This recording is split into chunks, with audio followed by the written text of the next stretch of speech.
Welcome to this week's episode of Locker Room Talk. In the Nest, joined by head coach Dustin Wilson. How you doing, coach? Good. In week 9, the Jackets welcome to 8. The Jackets welcome to 6A, 2-5 McGavick Raiders to the Nest for a Friday night matchup. The Jackets dominated the Raiders from start to finish and earned a dominating 49-6 home victory. The Jackets wasted no time scoring on their second offensive play when Casey Wilson threw the screen pass to Jermaine Cobbins, and he took it 65 yards down the visitor sideline to get the Jackets' big scoring night started. In the second quarter, the Jackets began to flex their muscles with a Woodson to Cobbins 24-yard touchdown, a Lamarius Dowling 25-yard touchdown scamper, a Woodson 63-yard touchdown run, and a Jeremiah Beard 1-yard touchdown, all in the second quarter. In the second half, Amari Level had a 53-yard rushing touchdown, and freshman Braden Williams finished the great night with a 5-yard rushing touchdown in the fourth. Defensively, the Jackets were led by Wells with 6 tackles. The Jackets rolled over the Raiders of McGavick 49-6 in the Nest. Great night, coach. Yeah, it was good. It's fall break, the first night before everybody goes off. So we knew the crowd would be a little bit, but I would have to tell you guys that are out there, it surprised me there was more people here on our side than I thought. So appreciate all y'all supporting, and I'm sure everybody watched from on social leaves too, from afar or on the road. Or I got one supporter that was actually here that night, but he watches from Tampa Bay every Friday night on his back porch. So people watch it, and we had a good night. It was slow to get going. You don't get any points out of your first drive, but then I feel like we got to going and doing what we were supposed to do. But Woodson throwing it to Jermaine and opened it up a little bit, and then long touchdown run by Woodson and Dallin, and and then you go back out the second half. Hey, we tell the linemen, because they don't ever get the touchdowns, hey, get us one more, and you stick a level back here behind them, and off he goes behind that line. So and then you end the night offensively up with a freshman there showing you something that he's going to look for the end zone. He's pretty athletic and got some development going on. We'll talk about JV in a minute, but there's a lot of young guys in after that first possession on the after half, and that's why it was 49-6. We just believe in, when the lights come on, you got to get that experience. There's only one way to get it. So we got the young guys out there, and we gave up a few conversions, and they just kept fighting, give them McGavick credit, and they didn't come here just to play around. So they had a chance to score, and they did. And it ended up 49-6, and off to fall break. We went after a few days of practice that next week. The Jackets, as you spoke, coach, all those different guys finding the end zone, dominating performance up front on both sides of football. Stopped what they tried to do defensively with a lot of pressure up front by the front four and stopping the run, and then just dominating. I mean, Woodson throwing the football, he didn't have to throw it much. When he did throw it, he had plenty of time back there. Big gaping holes for people to run through. Dominated night by that line, starting to flex their muscles as the playoffs come. And you talk about defensively, I don't remember a lot of the plays just because you just get into a game, you don't remember one. But our guest that we got coming up tonight, he made one of the bigger hits on the night, running out towards us on the sidelines, a little screen pass, and kid tried to cut it back up to the middle, and that's one of them days when you defensive lineman, you get flat and you chasing one of them screen pursuits, and you finally catch that hat, and Herring made that kid pay that night. But yeah, the linemen are having fun playing together and doing what they're supposed to do, and that's the results of it. Casey Wilson coming to his own, coach. True dual threat quarterback. I mean, first got in there sophomore season last year, saw the arm talent, didn't get much running out of him. This year you're starting to see now, that's three games in a row, long rushing touchdowns. Starting to flex his muscles on showing he's a dual threat. Yeah, he can run, and his carries were limited the other night as well, but he got one. But, those Q game, as we call it, are called plays, so they're blocked well up front. But when you get 60 yards of it, it's got to be blocked well, and you got to have some finish to you. So he's been able to finish some of those long runs. I think after the first play, Hurst got hurt. Liberty Creek, I think he took it to the house over about plus 40. And then the other night he got another one. And then Myron, I think, finished. He had one at big over 50, I think. But other guys were scoring over 20. But, yeah, Woodson's able to do it both ways, throwing and running. On here I got, Coach. You already spoke on it. The Jacket Faithful coming out. The last end after that Pearl Cone game, not too many winning teams ran on the schedule.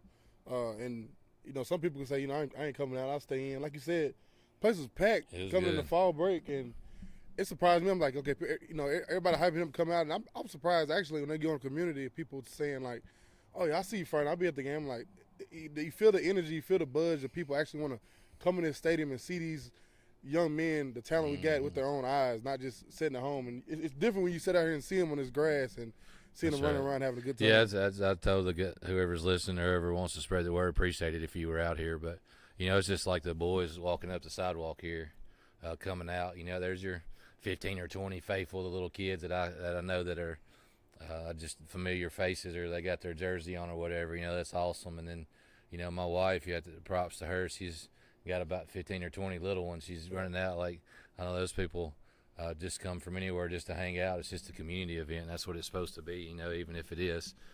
Sometimes for those little kids, the ball game, they don't even care. They just want to run out the helmet, and then they're off to play or so over and play tackle football. But it's just good stuff when you know what's on your schedule is Springfield High School football and the nights that we play. So we hope here on the way out we'll earn one or a couple more for people to come. So appreciate y'all again coming out. JV football. I know you told us last week, before going on fall break, you guys was going to play that Monday here, and how did it go? So I think we lost. It feels like it's been a month ago. It's sad. It's only been a week ago. But I do know this. We did. I think we might have got back within a score or something, a possession at the end. But, as again, we go and we play the older kids if you were in JV, and then we get the freshmen in. At the end, we were throwing the ball around from Williams, the kid that we talked about scoring at the end of the game, Brendan Jones, and making some plays. And, you got a good freshman core of linemen that are in there, from DeLay and Chapman playing tackles, and Hunter and McKinney playing a guard, and the Turner kid playing.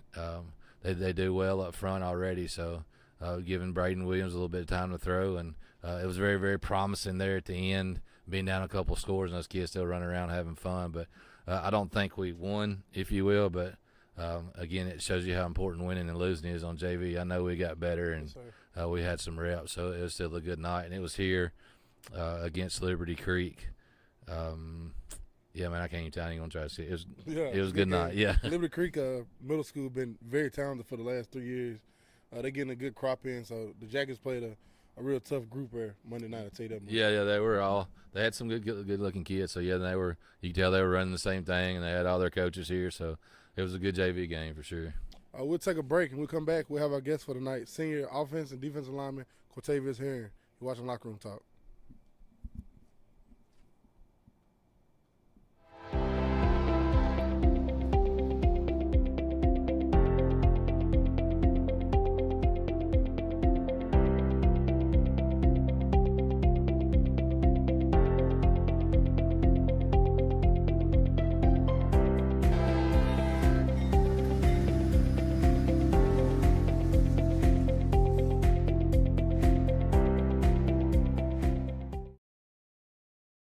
Is community.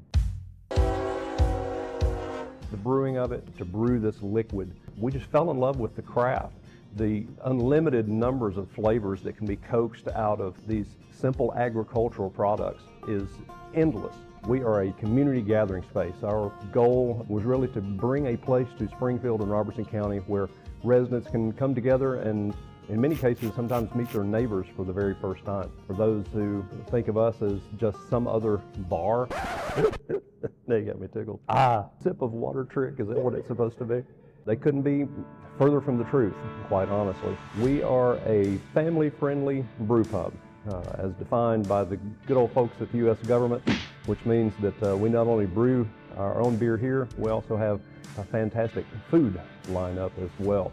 We're just a short drive up from North Nashville. From Clarksville coming from the west, you can be here 20-25 minutes. You don't have to pay $50 to park anywhere, and you can visit some great vendors, not only us, but other fabulous places here in Springfield. So when you come to BS Brew Works, you're sitting in a building that was built in 1938, actually became the first home of the Farmers Co-op here in Robertson County. What better place to help highlight and showcase a product that is so agricultural at its base. Everyone is welcome here.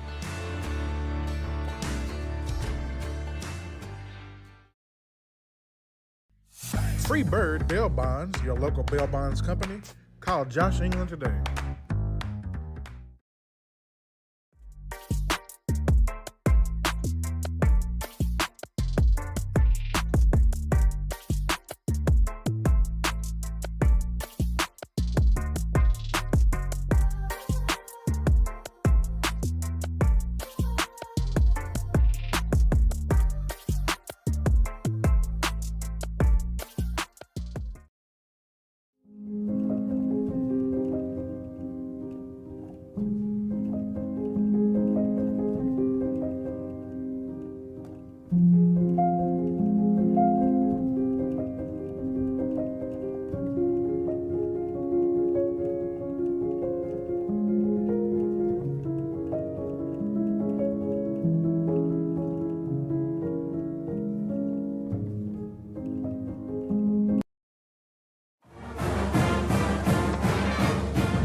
You are watching a Social Dweeb sports production.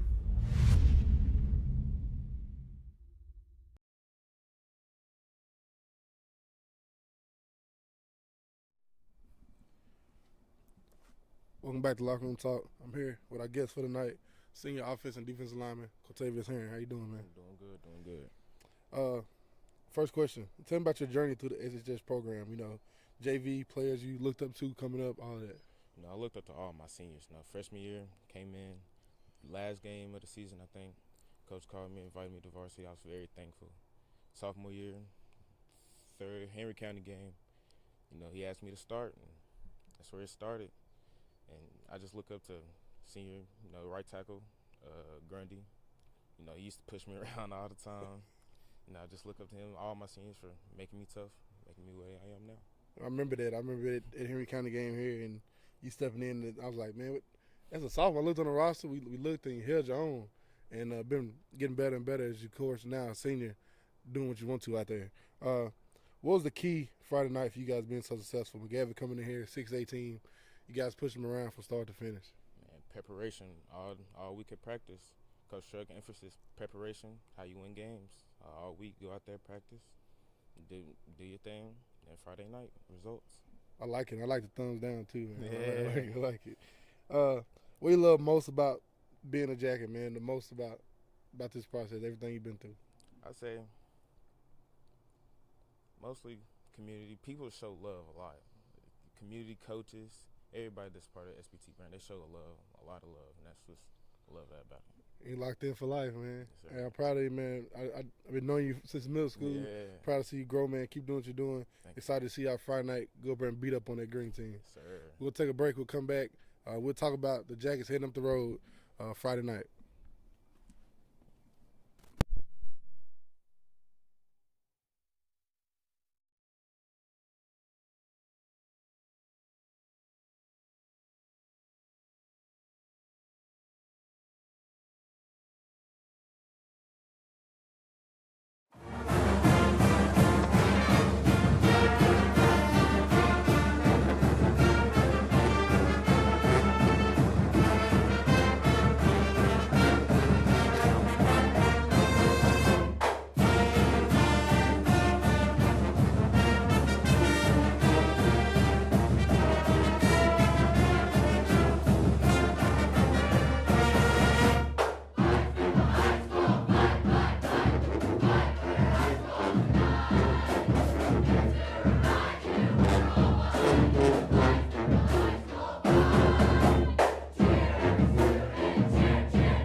Welcome back to Locker Room Talk.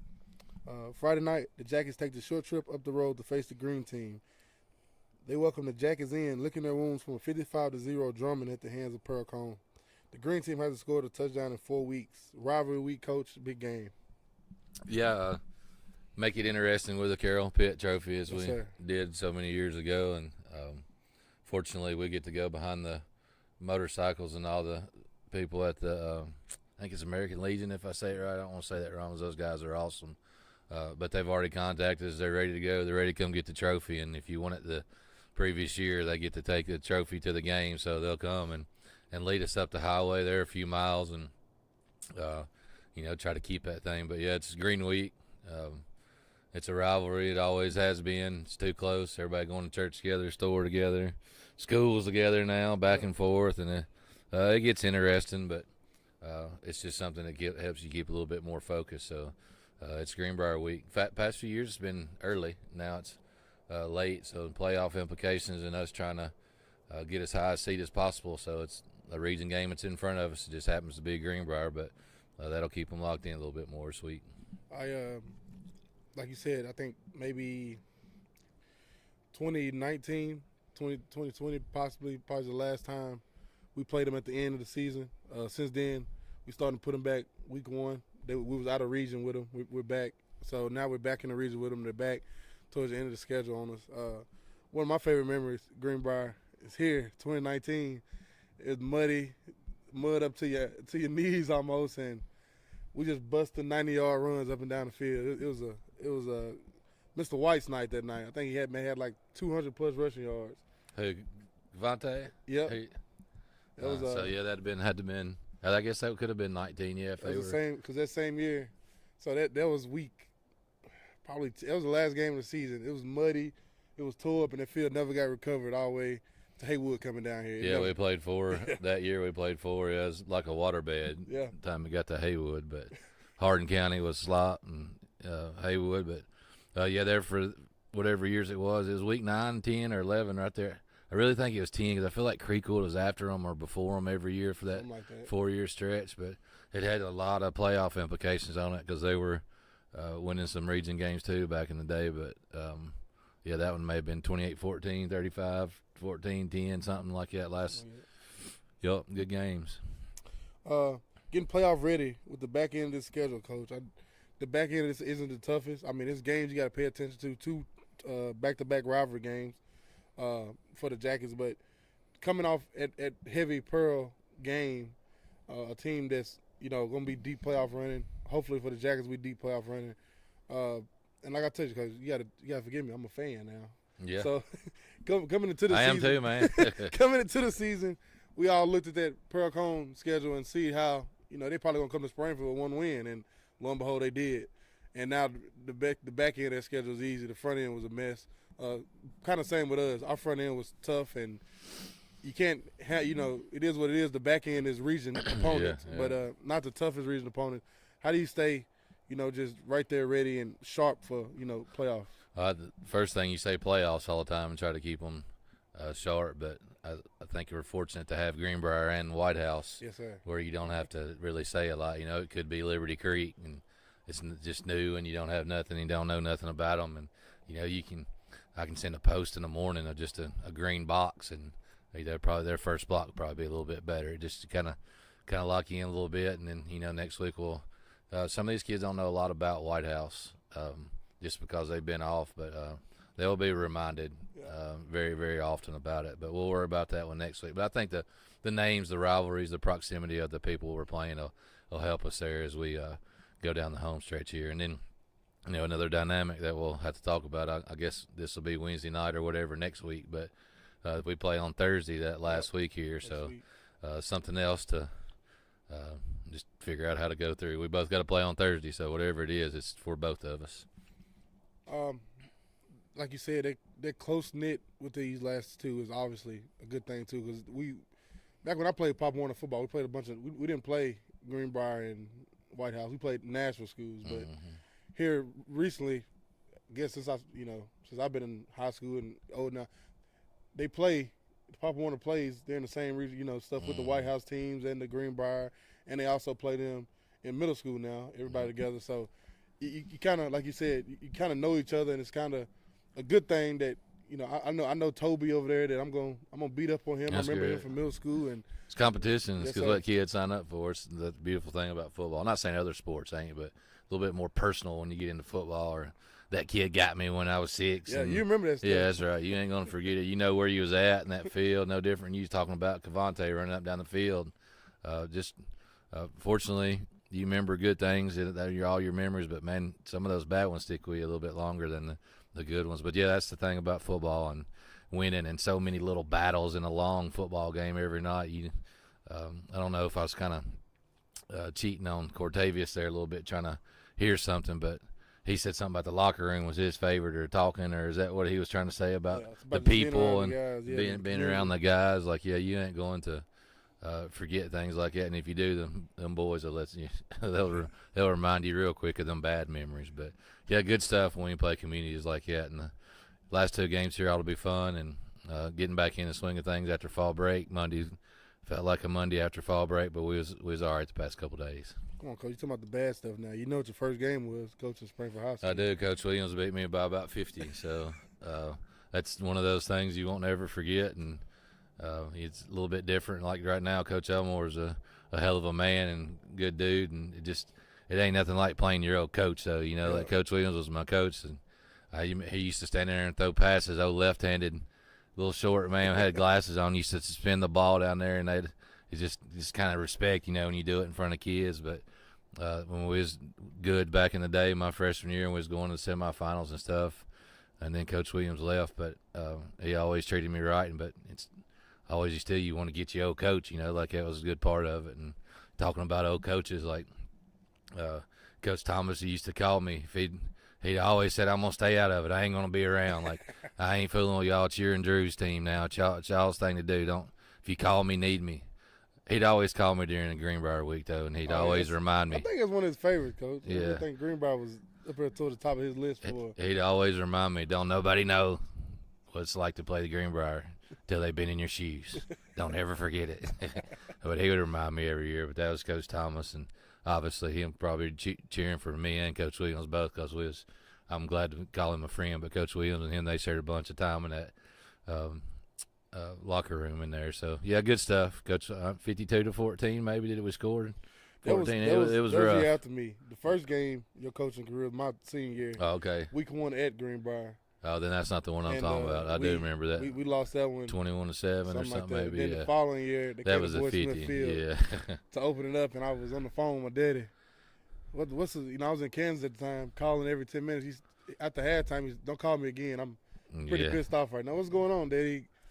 Yeah, and it was. Coach, they wasn't like they was throwing the ball or trying to do it. They was running buck sweep, and they was better than us. But that's what you try to do when you look at programs and you look at teams that do things the right way, and you learn things like that. Like they wasn't trying to do nothing to us, but they did things the right way and blocked the right way, and obviously had schemes to stop us. And Coach Williams did it right, and that's just one of my mentors. If I ever need him, I'd pick up the phone and call him. But I sure didn't care nothing about him putting 50 on us that night.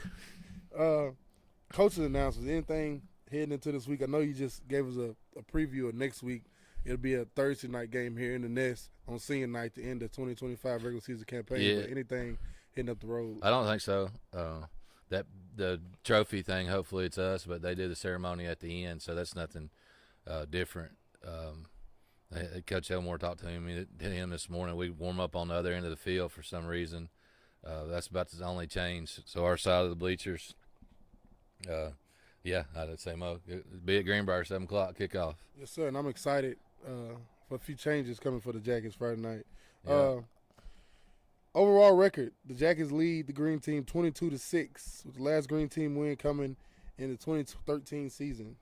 For the Jackets, the Hayes on the barn, only a walkthrough and it's game time. Paddle up in the cars, right up the street. It's literally just down the road from where we are right now. Get there, be loud, be proud, cheer on the Jackets, and let's make this a good one for us. From head ball coach Dustin Wilson, I'm Terrence Summers. It's been Locker Room Talk. See y'all Friday night in Greenbrier. Go Jackets.